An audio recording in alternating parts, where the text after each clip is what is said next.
Hi guys, welcome back my channel. ఈరోజు మనం troll చేసిన ఎవరు ఏంటంటే పటాస్ ప్రశాంత్.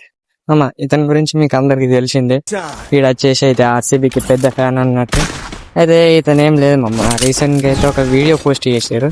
ఆ వీడియో ఏందో మీరే చూడండి. రేపు గాని ఆర్సీబీ ఓడిపోతే నా మీసం తీసుకుంటా బెంచ్. అయితే మరి ఈ రోజు అయితే ఆర్సీబీతో మ్యాచ్ ఓడిపోయింది కదా అయితే ఇప్పుడు ఈయన గడ్డం గీక్కుండా లేదా అనేది ఒక వీడియో పెట్టిండు, చూడండి.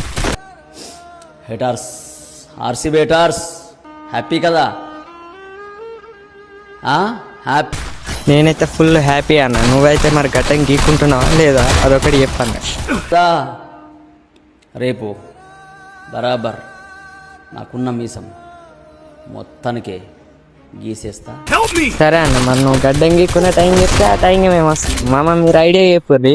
ఈయన ఇప్పుడు లైవ్ పెడితే ఎట్లుండే అంటారు. నీ బ్రతుకెంత, నీ స్థాయి ఎంత, నువ్వు ఆర్సీబీ గురించి మాట్లాడడమ్మా. క్లారిటీగా వినండి, ఇంకొకసారి చెప్తున్నా. ఇప్పటిదాకా ఎమోషనల్ వీడియో పెట్టినావు కదా అన్న, ఏడ్చుకుంటా ఆర్సీబీ ఓడిపోయింది అది ఇది అని చెప్పేసి. ఇప్పుడేంది మళ్ళీ మీ బతికిందా, మీ స్థాయి ఎంత? నాకు అర్థం కాదు. మీరు ఒక మ్యాచ్ కొడితే మాత్రం ఇప్పుడు పెద్ద అదైపోతారు, లేదు కదా. ఒక కప్పు కొట్టిర్రు, దానికే ఇంత షో అన్న. ఓకే రేపైతే అన్న అయితే గడ్డం గీక్కుంటుండట. Okay right